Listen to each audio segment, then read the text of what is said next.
चीज़ है जो मैंने आप बताया अभी वापस से रिपीट कर लेते हैं कि सबसे पहले तो 3 पिन प्लग, फिर दूसरा पार्ट आता है ELCB गीज़र के अंदर जो पार्ट्स है, क्या क्या पार्ट्स होते हैं एक मैनुअल गीज़र के अंदर।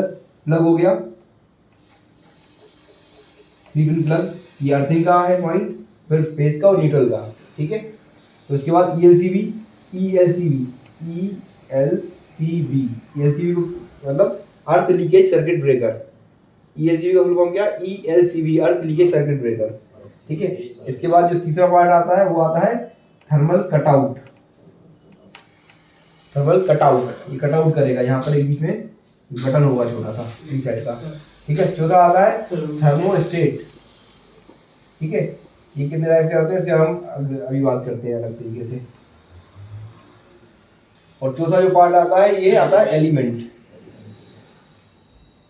अभी कौन कौन से कितने कितने तरह के होते हैं, क्या क्या डिफेक्ट आते हैं, इसके हम पूरा करेंगे।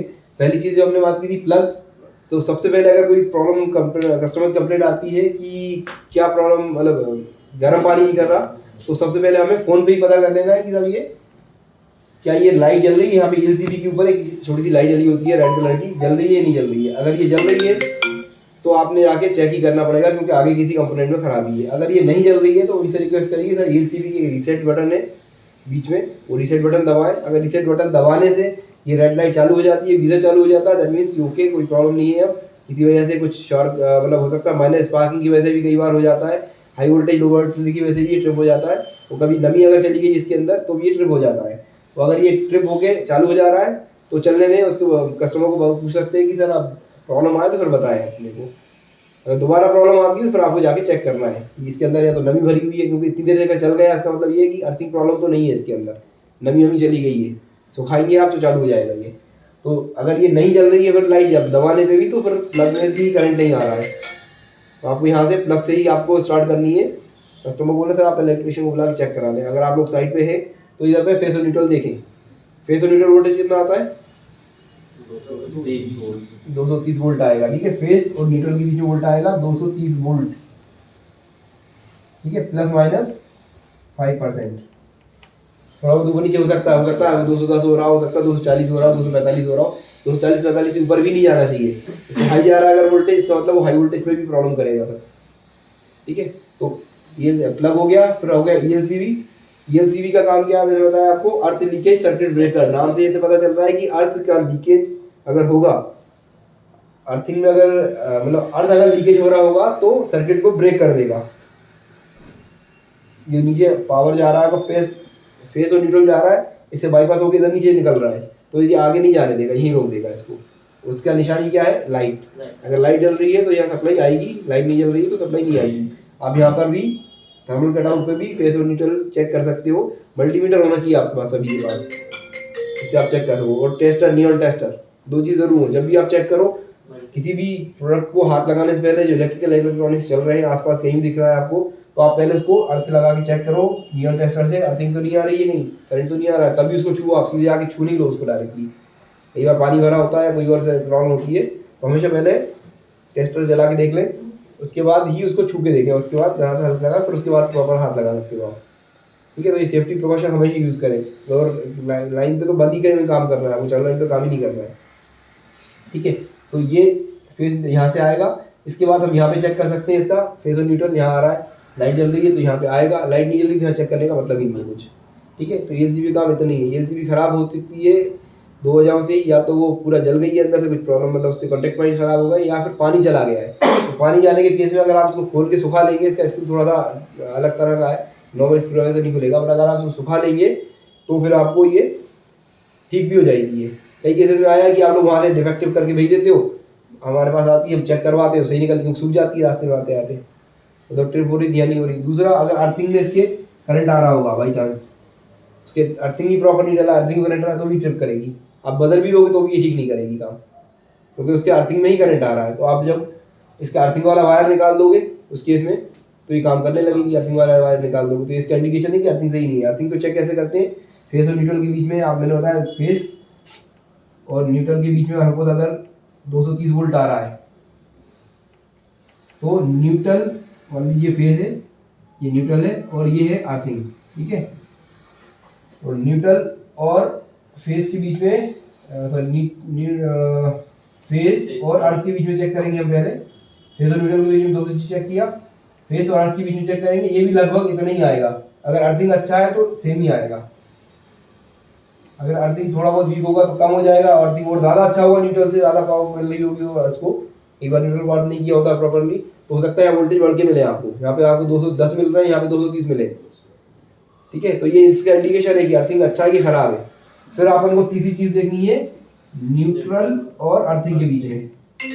नॉर्मली यहाँ पे 0.5 से लेके और 3 वोल्ट करंट आता है, ये मिलेगा। कहीं कुछ केस में 0 भी हो सकता है। 0 कब होगा? जब न्यूट्रल को अर्थ किया होगा अच्छे से, लेकिन इसका एक पूरा तरीका है, हर कोई नहीं कर सकता इसको सही तरीके से। अगर नहीं सही प्रोसेस पूरी फॉलो की गई ना तो ये नुकसानदायक हो जाता है। नॉर्मली न्यूट्रल को अर्थ करने से इसका पावर बढ़ जाता है, लेकिन अर्थिंग अगर कहीं गड़बड़ है तो इसका उल्टा रिएक्शन भी हो सकता है, न्यूट्रल फॉल्ट आ सकते हैं उसमें, ठीक है।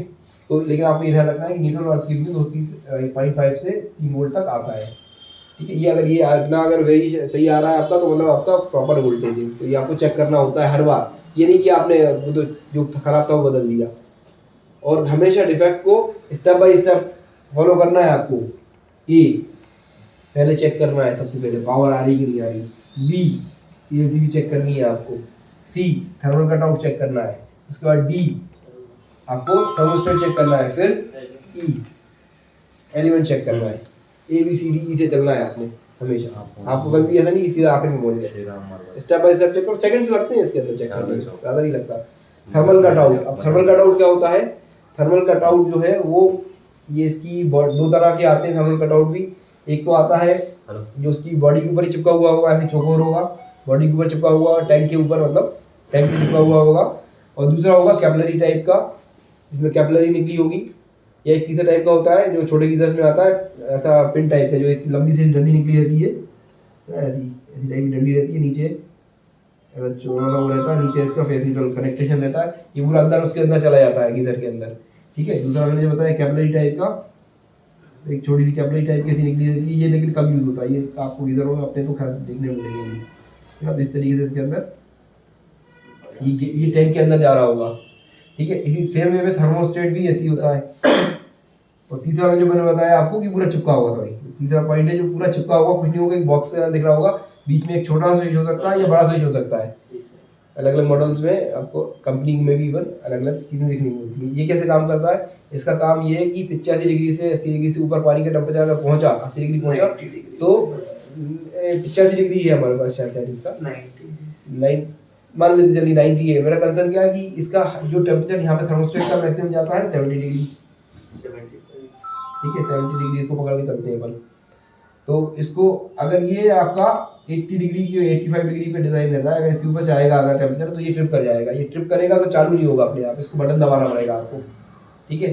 थर्मोस्टेट का काम रहता है कि जो आपने सेट कर दिया, इसको सेट कर सकते हो, आपको सेट नहीं कर सकते इसको आपको इसके ऊपर नॉब बनी होगी तो आप यहाँ से सेट कर सकते हो मिनिमम से मैक्सिमम पे, ठीक है। तो जितना भी सेट करोगे आप उस हिसाब से टेम्परेचर सेट होता चला जाएगा उसका। और ये जब बंद करेगा, ये कैसे करेगा? स्विच को इधर से करंट को इधर निकाल रहा है, वहाँ पर इधर से यहाँ निकाल रहा है, इधर से यहाँ निकाल रहा है, तो ये सप्लाई बंद कर देते हैं, सिंपल इतना ही करते हैं, ठीक है।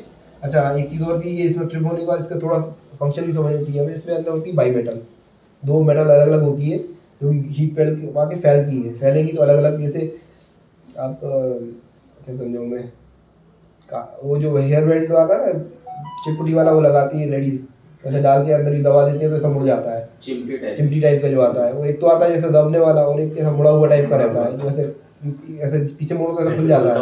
हाँ ऐसा ऐसे खुल जाता है, ऐसे करो तो खुल जाएगा, ऐसे करो तो बंद हो जाएगा। वो हालांकि एक ही मेटल होता है, उसी तरह से 2 मेटल को डाल दिया जाता है कि वो हीट पा के फैलेंगे। यहाँ पे अपन हाथ से दबा रहे हैं, वो हीट पा के जब फैलती है तो दोनों का प्रसार गुणांक अलग अलग होता है। 2 मेटल होती है ना, तो बाई मेटल मतलब 2 मेटल का हर एक धातु का प्रसार गुणांक, फैलने का जो गुणांक है वो अलग होगा। एक टेम्परेचर पे एक मान लो मैं एग्जांपल दे रहा हूँ, 1 mm फैल रही है तो दूसरी वो 2 mm फैल सकती है, हर एक का अलग अलग होता है। इस तरह से अलग जब फैलती है तो मुड़ की डिस्कनेक्ट हो जाती है, आप हाथ से आके दबाते हो तो चालू हो जाती है, ठीक है। तो ये हमारा थर्मल कटआउट हो गया। थर्मोस्टेट भी सेम वे में 3 तरह के होते हैं, 2 तरह के होते हैं सॉरी थर्मोस्टेट। एक कैपिलरी वाला होगा, जो कैपिलरी आपकी टैंक के अंदर जा रही है, और दूसरा आपका इस तरह से छोटे गीजर्स के अंदर पिन टाइप का आएगा जो सीधा अंदर जा रहा होगा, बड़ा होगा ये छोटा सा दिख रहा है, ये बड़ा होगा, लंबी सी रॉड होगी उसके अंदर, करीबन 5-1 इंच लंबी रॉड होगी, तो अंदर ये कॉपर टाइप की रॉड दिख रही होगी आपको। तो इसका काम जैसे मैंने बताया आपको, टेम्परेचर कट इन और कट ऑफ, ये चालू कर बंद करता रहेगा कंटिन्यूसली, सप्लाई देगा सप्लाई बंद करेगा इस सेंसर के ऊपर, ठीक है, या जो भी इसके कनेक्शन है। तो जब ये टेम्परेचर वहाँ जो डिज़ायर टेम्परेचर सेट किया हुआ है उसमें पहुँचेगा तो ये बंद कर देगा, जब डिज़ायर टेम्परेचर से 2 डिग्री 3 डिग्री नीचे जैसे उतरेगा वैसे ये वापस से चालू कर देगा। ये कंटिन्यूस प्रोसेस होती रहेगी ये। लेकिन अब इसमें क्या क्या फॉल्ट आ सकते हैं कि एक चीज़ तो ये कि ये सेंस किसके ऊपर कर रहा है, इसके ऊपर बेस है। ये किसके ऊपर सेंस बेस है, पीछे टैंक के ऊपर बेस्ड है। टैंक में अगर बहुत सारी अगर हाल है वो जम गई, कैल्शियम जम गया, हार्डनेस जम गई, तो जो पानी का टेम्परेचर है वो एक अलग टेम्परेचर होगा और वो इंसुलेशन का काम करने लग जाएगा फिर, ठीक है। तो इंसुलेशन जो है उसको हीट को सेंस नहीं करने देगा इसको या इसको। तो अगर बार बार ट्रिप हो रहा है इसका मतलब ये हार्डनेस जमी हुई है और आपने फिर क्या करना है, पहले हार्डनेस क्लीन करनी है, ठीक है। दूसरा इसमें भी डिफेक्ट इस तरह का आ सकता है कि इससे कॉन्टेक्ट पॉइंट जल जाए अंदर से, तो आपको वापस चालू नहीं करेगा उस केस में। तो जब आप चालू करो वो चालू नहीं हो रहा है, इसका मतलब ये कि थर्मल कटआउट खराब है। तो थर्मल कटआउट आप चालू कर दे रहे हो, चालू हो जा रहा है लेकिन जाके बंद हो जा रहा है, बार बार ये ट्रिप कर रहा है थर्मल कटआउट, इसका मतलब या तो थर्मोस्टेट को प्रॉपर सप्लाई नहीं मिल रही है, मतलब सेंसिंग नहीं मिल रही है, सेंस नहीं कर पा रहा जो अंदर इसके एलिमेंट जो गया हुआ है कैपिलरी, उसके चारों तरफ उसका हार्डनेस जम गई है, या ये पूरी सही जगह पर नहीं फिट है जहाँ पे होना चाहिए, इसको बाहर निकल गया है किसी वजह से। ट्रांसपोर्टेशन में भी हो सकता है, नए में या किसी ने रिपेयरिंग करने के लिए खोला हुआ हो, हिल गया हो, जो भी रीज़न है कि सही जगह पर नहीं है, या फिर ये इसकी चारों तरफ हार्डनेस जम गई है ना। टैंक के अंदर आप देखोगे ये टैंक के अंदर एक ऐसा पाइप टाइप का बना हुआ है, ऐसा टैंक है अगर, तो ये टैंक के मान होगा तो टैंक के अंदर ऐसा पाइप टाइप का अंदर डला हुआ रहता है ऐसा, ये जो कैपिलरी है आपकी अंदर जाती है इसके। कुछ जगहों पे कुछ गीजर में ऐसा होगा कि ऊपर कसी हुई होगी इसकी, ठीक ऊपर ऐसे ये ऐसा चोको टाइप का होगा और ये इसके ऊपर कस जाएगा टैंक के ऊपर स्क्रू से। तो जब ये कसते हैं तो इसके और इसके दोनों के बीच में असल में क्या होता है, जब भी हम दो चीज़ों को जोड़ेंगे ना तो बीच में हमेशा गैप रहता है। मेरे हाथ आपको जुड़े हुए दिख रहे हैं, ऐसे चिपके हुए दिख रहे हैं बिल्कुल, लेकिन इसके अंदर गैप है, हमेशा गैप रहेगा, ये गैप को ख़त्म नहीं किया सकता, मिनिमाइज करा सकते हैं, है ना। तो जब भी मेटल हम एक मेटल के ऊपर हमने दूसरी मेटल को जोड़ा, एक रखा हुआ था उसके ऊपर जोड़ा, जब कस रहे हैं हम इसको थर्मल कटआउट को, तो ये मेटल भी रफ है, ये मेटल भी रफ है, तो बीच में कनेक्टिविटी उतनी अच्छी नहीं बन पाएगी जितनी अच्छी होनी चाहिए, है ना। और क्योंकि बीच में पोर्स हैं, उसके बारीक बारीक बारीक पोर्स हैं जो कि हमें नज़र नहीं आ रहे हैं, हमें चिकना दिख रहा है। तो इस कनेक्टिविटी को प्रॉपर करने के लिए इसके अंदर एक heat transfer liquid white colour का लगा हुआ देखा होगा आपने, वो इसका इंपॉर्टेंट रोल है। अगर वो नहीं लगाओगे आप तो भी ये सेंसिंग, जब ऊपर लग रहा है टैंक लगा है, टैंक के ऊपर जब कसा जा रहा है तो उस केस में वो हीट सिंक लिक्विड बहुत इंपॉर्टेंट है, हीट ट्रांसफर लिक्विड। नींद आ रही है? तो अगर वो नहीं लगा होगा तो हीट को सेंस नहीं कर पाएगा, ट्रांसफर नहीं होगी पूरी हीट जितनी हो जानी चाहिए। सर लेकिन जैसे कई बार अपन चेंज करते हैं, सपोज नए में तो लग जाता है, लेकिन अपन जब पुराना मतलब लगाना चाहिए, लगाना चाहिए, नहीं लगाओगे आप तो वो उतना अच्छा सेंस ही नहीं कर पाएगा जितना अच्छा सेंस करना चाहिए। मार्केट में मिलता है, कंप्यूटर वालों के पास तो डेफिनेटली मिलेगा, उनका जो वो रहता है ना चिप वगैरह जो लगाते हैं, जो चेंज करते हैं हीट सिंक, उनका भी लगता है प्रोसेसर के ऊपर। तो जब भी बदलते हैं पंखा के ऊपर लगा, एक पंखा लगा रहता है छोटा सा, तो वो लगाना ही पड़ेगा, वो नहीं लगाएगा तो उसका फेल ही है, वो तो पूरी तरीके से काम ही नहीं करता उसके बगैर। तो ये सेम में यहाँ पे लगा होगा इधर पे, या इसके ऊपर ऐसा कसने वाला है तो यहाँ पे भी लगा होगा, जब मुंडी के अंदर तो सीधी घुसनी होगी। तो ये रीज़न हो गया। या फिर इसमें भी वही प्रॉब्लम आ सकती है कि कट ऑफ हो गया तो कट इन नहीं हो रहा, मतलब वापस कनेक्शन बन ही नहीं रहे, वो कभी भी टेम्परेचर घुमाते रहो आपको सप्लाई आगे दिख रही है, यहाँ सप्लाई दिख रही है फेस न्यूट्रल, यहाँ लेकिन आई नहीं रही। तो कंटेक्ट पॉइंट अगर पूरी खराब है तो आपको थर्मोस्टेट बदल देना है। दूसरा इफेक्ट क्या आ सकता है कि ये कंटिन्यूटी दे रहा है, बंद ही नहीं कर रहा, टेम्परेचर पहुंच गया 70 से आप सेट किया था आपने, 80 90 100 पहुंच रहा है, 80 100 तक तो नहीं पहुंचने देगा क्योंकि ये 85 पे कट ऑफ कर देगा, इसके लिए सेफ्टी है, ठीक है। तो ये इंपॉर्टेंट चीज़ है कि आपको अगर ये बंद हो रहा है, बंद नहीं हो रहा है अगर, तो फिर आपको देखना है कि भाई आप थर्मोस्टेट आपका ख़राब है, तो आपको चेक करना आना चाहिए। इसको आप ऐसे चेक करना है, अगर इसको थोड़ा सा गर्म करोगे आप इसकी गुमटी को हल्का सा, लेकिन थोड़ा दूर से, कोई अगर इसे मोमबत्ती है तो सीधा नट घुसा देना, तो इसके अंदर क्या होता है लिक्विड भरा रहता है ना, कि ये कैपिलरी, ये पाइप अगर ये कैपिलरी टाइप का जो दिख रहा है ना आपको, अगर वायर टाइप का दिख रहा है अगर, तो ये पाइप है, ये पतला सा कैपिलरी बोलते हैं इसको, बाल के बराबर इसके अंदर छेद होता है, तो इसको अगर आपने पंच कर दिया, मोड़ दिया तो ये खराब हो जाएगा, पारा नहीं एल्कोहल होता है इसके अंदर। अल्कोहल होता है नॉर्मली, या कुछ और दूसरा लिक्विड होता है, तो महंगा पड़ेगा, है ना। हाँ, तो कुछ कोई मान लो लिक्विड होता है, सिंपल याद रखने के लिए लिक्विड होता है। अगर ये कैपिलरी चोक हो गई, पंच हो गई, तो इसका सेंस वाली करता है। अब सेंस कैसे करता है ये, कि इसका काम करने का तरीका भी समझ लो आप लोग, कि ये जो इसके अंदर लिक्विड भरा हुआ है, ये इस जगह पर, इस जगह पर जहाँ भी कसा हुआ है, इसको सेंस करने के बाद क्या होगा, गर्म होगा, गर्म ही हो रहा है, टैंक गर्म होगा, टैंक के साथ में वो गर्म होगा आपका सेंसर जो भी आपका कसा हुआ है, अंदर जो लिक्विड है वो गर्म होगा। जब लिक्विड गर्म होगा तो वो फैलेगा। तो ये कैसा होता है, ये अंदर जाके इसके ऐसे बेलो रहती है ऐसी, ये बंद है, यहाँ से अंदर इसके खुला हुआ रहेगा, यहाँ से ये कैपिलरी जाके आपकी कनेक्शन होगी। जब ये फैलेगा तो ये बैलून की तरह फूल जाएगी, ठीक है। तो इससे क्या होगा कि ये फूलेगी, तो मैं यहाँ पे कॉन्टेक्ट पॉइंट लगा सकता हूँ ना, एक मैं दोनों तरह से कर सकता हूँ। जब फूले तो कट चिपके, जब पिसके तो ये डिस्कनेक्ट हो जाए, ठीक है। या इसको उल्टा भी डिजाइन किया जा सकता है, जब फूले तो डिस्कनेक्ट हो जाए, इसको उल्टा लगा दूँ, यहाँ लगा दूँगा, अगर यहाँ लगा दूँगा, अगर एक कनेक्शन यहाँ से आउट हो जा रहा है तो क्या होगा कि इस वाले केस में जब ये फूलेगी तो ये कनेक्शन तो कट इन होएगा और ये कट ऑफ हो जाएगा, ये बंद हो जाएगा, ये चालू होगा, ये बंद हो जाएगा। अगर समझ में जो मैं कह रहा हूँ, समझ में आ रहा है ना, क्लियर है? नहीं आ रहा हो तो बताओ, ठीक है। तो ये बेलो वो अलग अलग प्रोडक्ट वाले जो अलग अलग डिज़ाइन कर सकते हैं कि किस तरह से डिज़ाइन करना है, वो इम्पोर्टेंट नहीं है। इम्पोर्टेंट है ये कि ये लिक्विड जो है अंदर फ्लो बना रहना चाहिए। अगर आपने पंच कर दिया तो ये खराब हो जाएगा, तो ये आपको यहाँ पे फैलाने के लिए पहुँच नहीं पाएगा यहाँ तक, ठीक है। तो निकालने लगाते टाइम सावधानी रखनी है आपको। तो मैंने जो आप बात की अभी अपन ने, एक तो थर्मोस्टेट में क्या खराबी आ सकती है, या तो पूरा चिपका हो सकता है, कंटिन्यूसली सप्लाई दिया जा रहा है, उसके इसमें कट ऑफ होएगा। दूसरा आपका कट ऑफ है, कट इन हो ही नहीं रहा, चिपका ही नहीं रहा, सप्लाई दे ही नहीं रहा आगे। तो आप ये सब चेक कर सकते हो, मल्टीमीटर की कंटिन्यूटी लगाओगे, एक यहाँ पे कंटिन्यूटी मल्टीमीटर चेक करना आता है ना, कंटिन्यूटी चेक करनी आती है।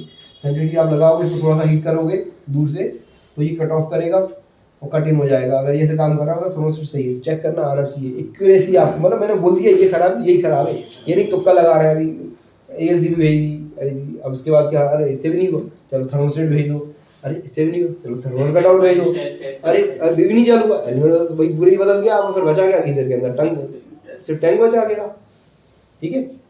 तो इसके ये आपको चेक करना इस तरीके से आ गया, ठीक है। एलिमेंट्स आगे जो है, एलिमेंट हमारे जो है ये दो तरह के आते हैं, ठीक है। एक तो आता है 2 किलोवाट का जो कि मैनुअल में लगता है, और दूसरा आता है 3 किलोवाट का जो कि मैनुअल में भी आता है और डिजिटल में भी आता है। डिजिटल के केस में ये 2 रॉड हो जाएंगी, फिर यहाँ एक जो दिख रही है आपको, एक सिंगल स्ट्रैंड दिख रही है। अगर डिजिटल होगा तो 2 हो जाएंगी, एक 1 किलोवाट की और एक 2 किलोवाट की, ठीक है। और जब जो मैनुअल है उसके अंदर ये एक सिंगल स्ट्रैंड होगी। 3 किलोवाट वाला भी जो बड़ा गीजर आते हैं 200-300 लीटर का, उसमें भी एक सिंगल वाला ही आता है। इसकी डिज़ाइन थोड़ी सी ऊपर नीचे बनाई जाती है ताकि पानी के ज़्यादा एरिया कवर कर सके, ठीक है। तो जब आपको ये खराबी चेक करनी है तो ये भी देखना है कि फिर ये क्या ये गीजर जो है एलिमेंट इसकी सप्लाई आ रही है यहाँ तक, यहाँ से आपने देख लिया फेसो न्यूट्रल आ रहा है 230 वोल्ट। अब आपको आगे देखना है यहाँ तक पहुँच रहा है कि नहीं पहुँच रहा। कई बार ये भी होता है कि कनेक्शन ही आपके खराब होते हैं, आप डिफेक्ट कर रहे हो भाई, ये पार्ट होते हैं, ये पार्ट होते हैं, वायर ही अंदर से डिस्कनेक्ट पड़ा हुआ है, खिंच गया, आपको पता ही नहीं है, वो जुड़ा हुआ था किस तरीके से चल रहा था। मैन्युफैक्चरिंग डिफेक्ट भी हो सकता है, या कुछ खींचने निकालने लगाने में खिंच गया हो, मे भी यहाँ के कनेक्शन प्रॉब्लम हो सकते हैं। तो आप हमेशा कंटिन्यूटी देखो, क्या पूरी कंटिन्यूटी यहाँ से यहाँ तक आ रही है, दूसरे वाली कंटिन्यूटी यहाँ से यहाँ तक आ रही है, आपस में क्रॉस तो नहीं कर रही, ठीक है। हाँ, तो जब आप कंटिन्यूटी चेक करो यहाँ से यहाँ तक ना, तो एलिमेंट को डिस्कनेक्ट करके चेक करना है। आपको क्या करना है, एलिमेंट के वायर्स को निकाल देना है पहले, फिर यहाँ तक कंटिन्यूटी, पिन की कंटिन्यूटी यहाँ से यहाँ तक एक आएगी, दूसरी आएगी। एक पे अगर दूसरी आ रही है ना, क्रॉस में आ रही है, मतलब अगर ये स्मॉल है, ये स्मॉल बी, ठीक है, ये स्मॉल है और ये स्मॉल बी है, तो स्मॉल ए से स्मॉल ए की कंटिन्यूटी आनी चाहिए, स्मॉल बी की स्मॉल बी से आनी चाहिए। अगर स्मॉल ए की स्मॉल बी से आ रही है जबकि ये डिस्कनेक्ट है, तो इसका मतलब ये कहीं शॉर्ट हो रहा है, ठीक है। अब अपने ये कर लिया तो एलिमेंट को निकाल के अपन इसकी कंटिन्यूटी भी देख सकते हैं। इसका एक प्रॉपर रेजिस्टेंस होता है, रेजिस्टेंस वैल्यू होती है, हर वोल्टेज के साथ भी मॉडल के साथ वेरी कर सकती है, तो जीरो नहीं आनी चाहिए इसकी वैल्यू। इसके जो मल्टीमीटर का आप कंटिन्यूटी चेक कर रहे हो, इन दोनों में जीरो आएगी अगर, तो इसका मतलब आपका एलिमेंट शॉर्ट है। और अगर आपकी वैल्यू बहुत हाई आ रही है, ऊपर ही है, दिख ही नहीं रहा कुछ भी, तो इसका मतलब आपका डिस्कनेक्ट है। अच्छा, शॉर्ट का लोग हम सोचते हैं शॉर्ट मतलब अलग हो गया, शॉर्ट का मतलब हो गया शॉर्ट, छोटा हो गया। फेस और न्यूट्रल सप्लाई शॉर्ट का सिंपल सा मतलब है फेस अपना गया और लोड से घूमता हुआ वापस आया, ये प्रॉपर आपका सर्किट बन गया। लेकिन अगर ये सर्किट जिस आपस में जुड़ जाए किसी वजह से, पिघल गया वायर, यहाँ से मेल्ट हो गया, चिपक गया, इंसुलेशन या अंदर से कोई खराबी आ गई, आपस में हो गया कनेक्ट, तो इसको कहेंगे शॉर्ट सर्किट। सर्किट पूरा नहीं हुआ, शॉर्ट हो गया। शॉर्ट का लोग सोचते हैं अलग हो गया, अलग नहीं हो गया, शॉर्ट हो गया, छोटा हो गया, जो कि लोड के घूम के आना चाहिए था, पूरा जो वोल्टेज करंट वो डायरेक्ट हो गया, डायरेक्ट आपको न्यूट्रल को मिलने बगैर लोड के मिलने लग गया। तो आप इस तरह से एलिमेंट भी चेक कर सकते हो अलग अलग, ठीक है। तो आपने अगर ये स्टेप बाय स्टेप पूरी चेक किया है तो कोई आपको जो भी आपका डिफेक्ट है ना, आप 100% श्योरिटी से कह पाओगे। और ज़्यादा अच्छा काम हो रहा है क्या? आप लोग यहाँ गए तो वो ध्यान दें। तो एलिमेंट समझ में आ गया आपको कैसे चेक करना है, थर्मोस्टेट समझ में आ गया कैसे चेक करना है, थर्मोमीटर को भी आप इस तरीके से चेक कर सकते हो। लेकिन आपको ये पता नहीं चलता इसमें कि कितने डिग्री पे जाके बंद हो रहा है, कि आपके पास कुछ मल्टीमीटर टेम्परेचर ऐसा कुछ है नहीं, तो जनरल टेस्ट कर सकते हो आप। तो स्टेप बाय स्टेप चेक करोगे तो आपको फॉल्ट नहीं मिलेगा, कभी आपको एक्यूरेट फॉल्ट मिलेगा और एक बार में आप रिपेयर कर पाओगे। इसके बाद गीज़र के अंदर कुछ और चीज़ें हैं इंपॉर्टेंट देखने वाली, जो आपको पता होनी चाहिए। एक तो गीज़र का जो टैंक है वो माइल्ड स्टील का बना हुआ है, ठीक है। ये मान लीजिए गीज़र का टैंक है, तो ये माइल्ड स्टील के अंदर से बना हुआ है और इसके अंदर आपका एलिमेंट लगा हुआ है, साइड में लगा होता है ना, और यहीं पे आपके इसके अंदर एक इमर्शन रॉड लगी होती है गीज़र एलिमेंट के ऊपर, सॉरी इसको एनोड रॉड लगी होती है, ठीक है। तो इसकी डिज़ाइन कैसी होती है, इसका ये पाइप ऊपर तक जाता है आउटलेट का, और इनलेट जो है वो यहीं रहता है, ये इनलेट है और ये इसका आउटलेट है, ठीक है। तो ये एक तो ये समझना ज़रूरी है कि इसके अंदर है पूरी ग्लास की कोटिंग, माइल्ड स्टील का बना हुआ है, ग्लास की पूरी कोटिंग है। तो जब भी कोई चीज़ गर्म होती है तो क्या होता है, सिकुड़ती है, सिकुड़ जाती है ना गर्म होने पे, फैलती है, तो गर्म होने पे फैलता है, गर्म होने पे फैलती है भाई, गर्म हो गई चीज़ तो फैलेगी। थोड़ा सा आप भी दिमाग को एक्टिव रखो, गर्म होने पे फैलेगी, ठंडी होगी सिकुड़ेगी। ठंड लगती है आप सिकुड़ते हो कि फैल के बैठ जाते हो, सिकुड़ जाते हो ना, टुकड़ जाते हो, बिल्कुल ठंड लग रही है, ऐसे ही याद रख लो। तो गर्म होने पे फैलेगी, तो फैलेगी ये कंसम्पशन और फैलाव लगातार चलता रहता है। इतना नहीं होता जितना मैं दिखा रहा हूँ, लेकिन वो थोड़ा बहुत ज़्यादा कम ज़्यादा होगा, वो mm के भी कुछ हिस्से में होगा। लेकिन क्या होगा, क्योंकि ग्लास की कोटिंग है तो अंदर क्रैक्स आ सकते हैं माइनर, और क्रैक्स आएंगे तो अंदर पानी लगेगा, माइल्ड स्टील में सड़ जाएगा और वो लीक हो जाएगा उस टाइम में सड़ते हुए पानी के। उससे बचाने के लिए यहाँ पर इसके एनोड रॉड लगी जाती है, एक प्रॉपर मैग्नीशियम रॉड होती है जो कि, तो इसका काम क्या होता है, जब भी जहाँ पे भी क्रैक आया माइनर, तो ये घुलेगी उस जगह जाके जम जाएगी, ठीक है। तो ये टैंक आपका कभी भी सड़ेगा नहीं, इसलिए हम इसको 7 ईयर वारंटी दे पाते हैं। एलिमेंट पे कितनी वारंटी है? 4 साल है। ओवरऑल गीजर पे कितनी वारंटी है? 2 साल। ओवरऑल गीजर के ऊपर 2 ईयर वारंटी है, एलिमेंट के ऊपर 4 ईयर वारंटी है और 7 ईयर वारंटी टैंक पे है। लेकिन कुछ जो बड़े गीजर है उसके अंदर 3 साल की वारंटी है एलिमेंट के ऊपर। तो आपको क्या करना है, आपको सिंपली मैंने एक रफ आइडिया जनरल छोटे गीजर का बता दिया, स्टोरेज गीजर का जो 15-25 वाले गीजर है। लेकिन आपने क्या देखना है, आपको वारंटी सर्टिफिकेट का सेकंड नंबर पेज आप देखोगे, उसके पीछे हर प्रोडक्ट की कितनी वारंटी है प्रोडक्ट वाइज दिखा हुआ है, आपके पास वो होना चाहिए एक कॉपी, इंश्योर, ठीक है। तो मैं बता रहा था आपको कि ये इस तरह से टैंक होता है। ये फिलहाल से बचाने वाला क्या है, ये एनोड रॉड है। जब भी आप एलिमेंट चेंज करते हो, कई बार इसको बगैर खोले भेज देते हो, जबकि खोल के आपको अपने पास रखनी है। अगर ये गई हम नहीं देख पाया वहाँ से वहाँ पर वापस आएगी, तो बगैर एनोड रॉड की आएगी रॉड, एलिमेंट रॉड, तो वो लगा ही नहीं होगा, फिर वो आगे प्रॉब्लम करेगा। दूसरा क्या है कि गीज़र हमेशा ऐसा, जब इनलेट होता है ना उसका, या तो ऐसा होता है जो खड़े में लगा हुआ है, इनलेट यहाँ से होएगा तो भरेगा, और यहाँ से जब पूरा भर जाएगा इस लेवल से ऊपर पानी होगा, तो ही ये पानी इसके बाद से फिर इधर आना शुरू होगा। क्यों करा जाता है ऐसा, इसको क्यों लगाया जा रहा है? एलिमेंट के लिए यस, वेरी इंपॉर्टेंट चीज़ ये है कि दोनों पॉइंट भी सही है, आपका वैलिड है, लेकिन ज़्यादा इंपॉर्टेंट ये है कि एलिमेंट हमेशा पानी के अंदर डूबा रहे। वो पॉइंट सही है आपका। ये प्रॉब्लम आती है कई बार कि टैंक खराब नहीं हुआ, कुछ भी नहीं हुआ, ये ठंडा पानी आया यहीं निकल गया, अगर ये रॉड निकल गई किसी वजह से, या लग के नहीं आई बाई चांस या टूरिस्ट केस में कोई हो गया या निकल गई या लगा ही नहीं, गलती से खोला किसी ने तो ये अपन को ये इंश्योर करना है कि ये पानी इसी तरीके से भरा रहा है इसके अंदर। अब अगर किसी ने गीजर को ऐसा लगाना है, ये ऐसा अप साइड है, किसी ने गीजर को ऐसा लगा दिया तो क्या होगा, पानी भरेगा और ऐसे नीचे निकल जाएगा, ये आपकी रॉड जो है खाली हो सकती है और ड्राई शॉट हो सकता है ना। अगर पानी नहीं भरा होगा गीजर में और इस एलिमेंट को चला दिया तो क्या होगा, ड्राई शॉट हो जाएगी, काली पड़ जाएगी, साफ दिखता है, वो रिप्लेसमेंट कंपनी भी नहीं करती, ये तो काला दिख रहा है साफ साफ। तो ये हमें पहले चीज़, ये सारी चीज़ें ऑब्जर्व करनी, हमारा दिमाग जब जाए ना तो पूरी चीज़ें खुली हुई सारी चीज़ें चेक करें कि क्या क्या खराबी आ सकती है, पूरा एनालिसिस होना चाहिए प्रॉपर तरीके से, उसके बाद ये आगे बढ़ना है अपन को। ये नहीं कि उठाया भाई क्या खराब है, एलिमेंट खराब है, एलिमेंट बदल दिया, फिर अभी ये होता है, फिर ये दूसरी बार फिर खराब हो गई, देखा बाद में जाकर देखा अरे ध्यान नहीं दिया गीजर टेढ़ा लगा हुआ था, पानी जो अगर ये इधर से इधर लगा हुआ ऐसे में लगा होगा ये तो पानी यहाँ से आएगा यहाँ निकल जाएगा, क्योंकि अब ये वाला ऐसा नीचे ऐसे में हो गया, ये आपका इनलेट हो गया या आउटलेट हो गया, यहाँ से आएगा पानी, अब यहीं से इतना हिस्सा खाली रह सकता है, कभी इतना लेवल में पानी रहेगा, इसके ऊपर पानी नहीं रहेगा। अगर टंकी खाली होगी तब की पोजीशन में, अगर टंकी पूरी भरी हुई है प्रॉपर तो नहीं होगा। दूसरा एक चीज़ और ध्यान रखना है कि लगाते टाइम आपको पहले आउटलेट को खुला रखना है, पहले आपको इनलेट कनेक्ट करना है इस पोजीशन में, और आउटलेट में या कभी रिपेयरिंग के लिए भी कर रहे हैं आप, खुला है आपने पानी निकाला है तो पहले इनलेट को कनेक्ट कर दे, आउटलेट से पूरा पानी निकल जाने दे, एयर वेयर ब्लॉक नहीं रह जाएगी। कभी कभार होता है रेयर केस में कि आपने कनेक्ट किया एयर ब्लॉक है, पानी अंदर भरा ही नहीं, आपने चालू किया, पता पड़ा आपने थर्मोस्टेट बदला था, एलिमेंट उड़ गया। अब आप बोल गया पहले थर्मोस्टेट खराब था, अभी तो सही था, क्या हो गया। तो आपको ये चीज़ ध्यान रखनी है।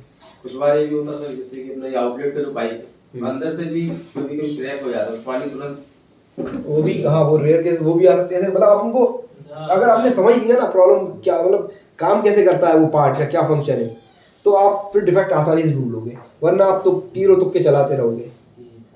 डिफेक्ट क्या आ रहा है, कोई कस्टमर कह रहा भाई वो तो पानी गर्म हो रहा है लेकिन आ कम रहा है, यहीं से ही पानी ट्रांसफर हो रहा होगा बेबी। अगर ये से बता रहे हैं कई बार अगर ये वाली रॉड अगर यहाँ से क्रैक हो गई तो भी यहाँ से पानी कुछ ना कुछ निकल जाएगा। ये कब होगा, लेकिन जब टैंक खाली होगा। गीजर आड़ा लगा दिया, अच्छा गोल वाले जो गीजर आते हैं उसको ऐसे कोई लोग सोचते हैं ऐसी जगह ऐसे घुमा दो, तो वो भी वही ना, उसका इनलेट इधर है, इनलेट नीचे आउटलेट ऊपर है साइड में, उसमें ऐसी कोई रॉड नहीं डाली, साइड से है क्योंकि इनलेट। तो अगर आपने ऐसा घुमा के लगा दिया उसको तो फिर इनलेट नीचे आउटलेट नीचे हो गया उसका, तो फिर आधा गीजर खाली। तो गीजर जैसा लिखा है जगवार अगर लिखा है ना, जो भी कंपनी का नाम लिखा है ऐसे JAQUAR, वो सीधा ऐसा दिखना चाहिए, ऐसे ऐसा नहीं आ जाएगा, ऐसे आगे अगर सिंपल सा ऐसा अगर दिख रहा है नीचे ऊपर, मतलब गीजर गलत लगा है, सिंपल सा गीजर ये हमेशा ऐसे ही दिखेगा आपको। ठीक है, लेफ्ट का राइट में, राइट का लेफ्ट हो सकता है, लेकिन ऊपर का नीचे, नीचे का ऊपर नहीं हो सकता। और गीजर को रोल भी नहीं करना है, जैसा टांगा जाता है वैसे ही टांगना है। वो गीजर टांगते वक्त जब आप रिपेयरिंग के लिए खोल रहे हो तो ध्यान रखो प्लास्टिक की जो बॉडी आती है खासतौर पे उनमें जो हैंग ऐसे हुक होते हैं जो अंदर जाता है उसमें, ठीक है, ऐसा हुक होगा हाँ ऊपर टंगेगा, तो आपको ध्यान रखना है कि वो हुक अंदर मेटल का है उसके अंदर जाके बैठे, ना कि प्लास्टिक की बॉडी में। पता पड़ा ऊपर दोनों में थोड़ा सा कई बार गैप आ जाता है, एयर आ जाती है, अब इंसुलेशन जो डाला जाता है उसमें थोड़ा सा माइनस किया आपने ताकत लगा के बैठा दिया तो अंदर प्लास्टिक पे हैंग हो गया वो, तो थोड़े टाइम के बाद ताकत लग के वो नीचे गिर जाएगा। तो प्रॉपर हैंग हो, देख लें उसको कि गड़बड़ ना हो कोई भी। ठीक है, इतना सा ही है पूरा गीज़र। कोई भी दुनिया के गीज़र होंगे ना, किसी भी कंपनी के होंगे, इसी बेस पे काम करते हैं। अब आता है दूसरा डिजिटल, मैनुअल की बात कर रहा था मैं। डिजिटल में क्या होगा, ये थर्मोस्टेट की जगह पे इतने में इसकी जगह पे हो जाएगी पीसीबी, तो पीसीबी में लगे होंगे रिले, जो कि जब ये थर्मोस्टेट की जगह पे वहाँ पर सेंसर लगे होंगे, थर्मिस्टर जिसको कहते हैं, टेक्निकल नेम है थर्मिस्टर। सेंसर होते हैं जो जाके अंदर घुस रहे होंगे, ऊपर लग रहे होंगे, वो जिससे भी अलग अलग आते हैं। ठीक है, तो वो बस इतना ये थर्मोस्टेट का काम है, वो पीसीबी कर रही है, पीसीबी सेंसर से इनपुट ले रही है, वो यहाँ डिस्प्ले में आपको टेम्परेचर दिखा रही है, क्या टेम्परेचर है, रिमोट ऑपरेट करा रही है। तो ये सारा काम आपका डिजिटल से हो रहा है। वही उसी तरह से अब यहाँ पर एक इन आउट है, एक इन आउट है, एक फेस के लिए, एक न्यूट्रल के लिए। वहाँ पे क्या होगा कि जैसे मान लो पीसीबी है ये,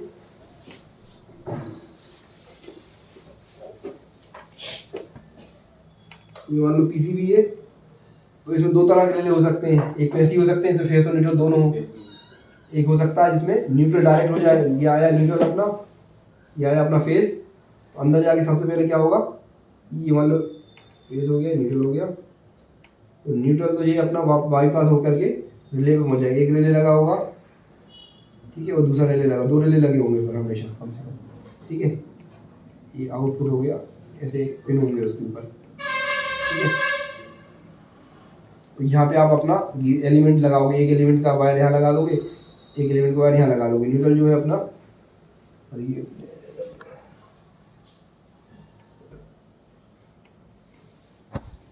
न्यूट्रल जो है बाईपास कहीं बना होगा, न्यूट्रल आप डायरेक्ट दे दोगे, ठीक है। तो एक एलिमेंट के हो सकता है ऐसे वायर होंगे, अगर 1 2 3 4 पिन होंगे, 2 आपस में कनेक्टेड होंगे, एक आपका इसमें चला जाएगा, एक इसमें चला जाएगा, और ये उठ के आपका जो है इस पे आ जाएगा, ठीक है। आ रहा समझ में? हाँ, ये एलिमेंट वेरी गुड दिख ही रहा है ना, ये देखो बहुत बढ़िया लाइव है। ये आपको ये दिख रहा है, 2 है, एक 1 किलोवाट का है और एक ये 2 किलोवाट का है। तो यहाँ पर ये जो होल है वो काय का है, ये होल अंदर से रॉड डालने, थर्मोस्टेट की रॉड डालने के लिए, सेंसर डालने के लिए।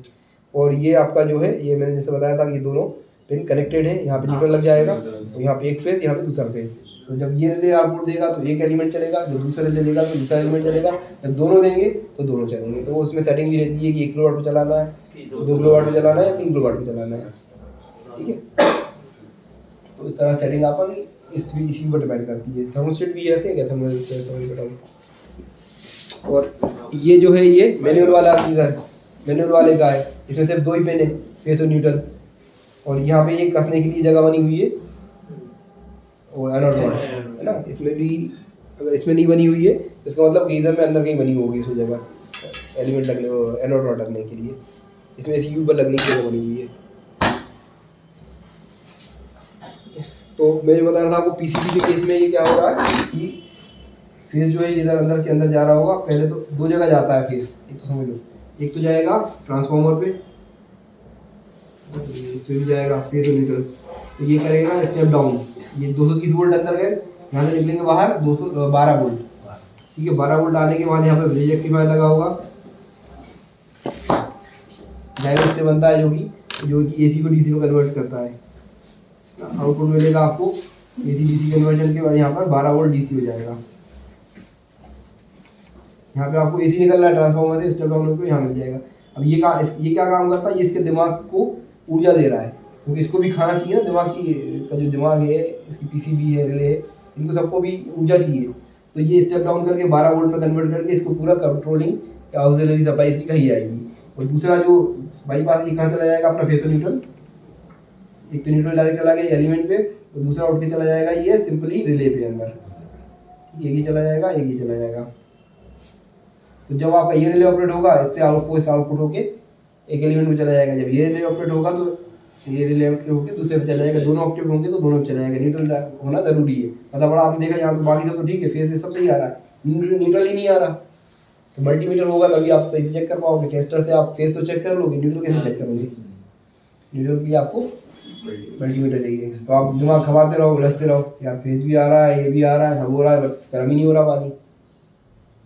तो आपके पास ये होना चाहिए, ठीक है। तो पीसीबी कोई बहुत बड़ी उलझन वाली चीज़ नहीं है, आपको सिर्फ वायरिंग चेक करनी है कि आपका यहाँ पर डिस्प्ले आ रहा है कि नहीं आ रहा। डिस्प्ले आ रहा है मतलब ये अपना यहाँ पे डिस्प्ले लगा होगा ना, उस पर लिखा होगा वोल्टेज 40 डिग्री सेल्सियस आ रहा होगा कुछ तो भी। तो ये आपस में कनेक्टेड है, पीसीबी ये वाली पीसीबी से कनेक्टेड है।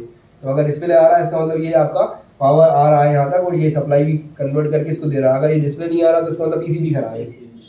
एक बार में यहाँ देखेंगे नहीं अपन की करंट आ रहा है कि नहीं है, ये पहले यहीं से देखेंगे। अगर यहाँ पे डिस्प्ले नहीं आ रहा है तो वापस से अपन को शुरू करना है ए से। हाँ जी, वोल्टेज आ रहा है कि यहाँ सप्लाई है कि नहीं चालू, एलसीबी ट्रिप तो नहीं है, बाकी जो चीज़ें थी वापस से शुरू करना है अपन को। तब देखना है आपको, पता पड़ा कि थर्मल कट आउट, यहाँ पे थर्मोस्टेट की अगर थर्मल कट आउट पे आ रहा है, थर्मल कट आउट ट्रिप पड़ा हुआ है, आप पीसीबी वगैरह सप्लाई नहीं आएगी, ठीक है। तो ये अपन को दिमाग पूरा खुला रख के चेक करना है। अगर बंद दिमाग से चेक करोगे आप तो फॉल्ट घूमते रहोगे। एक टेंट रॉयल जिसको कहते हैं ना, ये चेंज कर दो, वो चेंज कर दो, कुछ ना कुछ तो चालू हो ही जाएगा। लेकिन आप एक्सपर्ट नहीं बन पाओगे। एक्सपर्ट कब बनोगे, अब उंगली लगोगे ये खराब है तो पूरी दुनिया इधर की उधर हो जाए लेकिन खराब यही निकलना चाहिए। तो ये तभी होगा जब आपने स्टेप बाय स्टेप चीज़ें चेक करी होगी, तब आप बन जाओगे एक्सपर्ट, वरना मैकेनिक टेक्नीशियन बने रह जाओगे। ठीक है, तो इसमें पीसीबी में कुछ खराबी समझ में आ रही है कैसा कि जो नहीं चेक कर सकते हम लोग। कई बार कहते हैं भैया एलिमेंट खराब है तो मैं क्या करूँ, वो तो ये भी खराब निकल गया। आप पूरा जब गा रहे हो तो थोड़ा चेक कर लो एक बार में, 10 मिनट लगेंगे पूरा चेक करने में, इससे ज़्यादा टाइम नहीं लगेगा। लेकिन आपकी एक्सपर्टीज देखो, बोलेगा यार वो आदमी तो भैया वही चाहिए। ठीक है, अब इसमें कोई चीज़ समझ में नहीं आई होगा तो बताओ मुझे, क्लियर है? ठीक है, तो आपको सारी चीज़ों को ध्यान रखना है। अच्छा हाँ, एक चीज़ रह गई, यहाँ पे लगा होता है इसमें मल्टी फंक्शन वाल्व, MFV जिसको बोलते हैं। इसके मल्टी फंक्शन वाल्व, इसके मल्टी फंक्शन वाल्व इसलिए बोलते हैं, इसके मल्टी फंक्शन से एक तो NRV का काम कर रहा है, नॉन रिटर्न, पानी अंदर जाएगा रिवर्स नहीं आ सकता, ताकि टैंक खाली नहीं हो जाए। नहीं तो पता पड़ा कभी अगर किसी ने यहाँ से खोल दिया या टंकी में पानी खाली हो गया तो यहीं से पानी निकल गया, बाथरूम में रिटर्न हो जाता है। हाँ, गर्म पानी ठंडा पानी मिक्स होने की कंप्लेंट आती है कुछ जगहों पे करंट अगर, तो ये MFV होना ज़रूरी है, मल्टी फंक्शन वाल्व। एक काम इसका ये हो गया कि ये NRV है, ठीक है, रिटर्न पानी नहीं जाने देना। दूसरा काम क्या है इसका, प्रेशर रिलीजिंग वाल्व है। बाई चांस अगर मान लो थर्मोस्टेट भी खराब हो गया, थर्मल कट आउट भी खराब हो गया, चिपक गए किसी वजह से, अब ये एलिमेंट तो गर्म होता जा रहा, पानी है अंदर चूंकि तो ये जल भी नहीं रहा, वो पानी उबलने लग जाएगा 100 डिग्री 110 डिग्री, तो क्या होगा, ये फट जाएगा। या तो ब्लास्ट तो अब नहीं होते हैं, अब वो क्रैक कर जाएगा, पानी बाहर निकल जाएगा। तो उससे बचाने के लिए क्या है फिर ये MFV, इसके अंदर प्रेशर रिलीजिंग वाल्व उसको खुल जाएगा, प्रेशर वहाँ से ले जाएगा।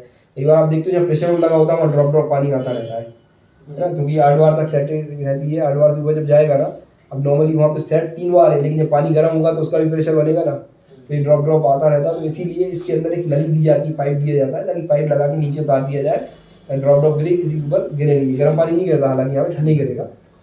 खासतौर पर जब ऊपर लगा रहे हो आप, सीलिंग लगी है के ऊपर लगा रहे हो आप, तो कंपलसरी आपको एक पाइप वहाँ पे बनवाना है जो कि उसको ड्रेन को दे सके। तो पता पड़ा सीलिंग के ऊपर पानी टपकेगा और खराब हो जाएगा।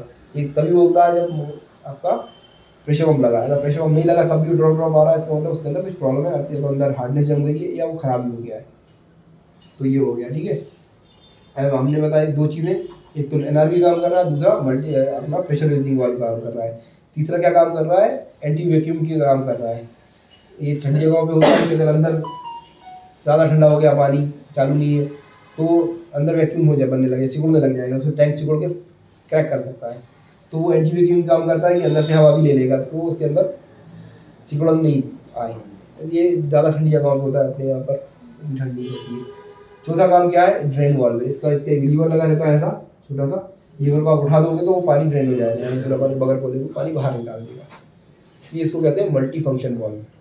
4 काम कर रहा है आपकी। ठीक है, तो ये अगर नहीं लगा है तो अगेन इसके क्रैक होने के चांसेस रहते हैं, फैलना सिकुड़ रहा है तो इसके क्रैक होने के चांसेस रहेंगे। दूसरा आपका पानी मिक्सिंग के चांसेस होंगे। ठीक है,